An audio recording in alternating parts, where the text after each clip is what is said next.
This is a cold start video. The car has not been started in approximately 18 hours.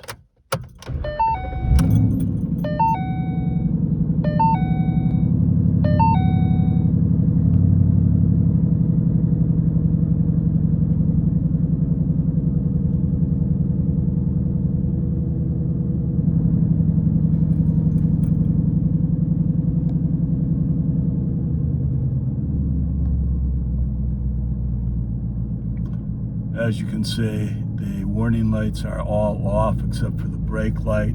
If I release the brake, it goes off. The seatbelt warning light is still on, simply because I don't have my seatbelt fastened.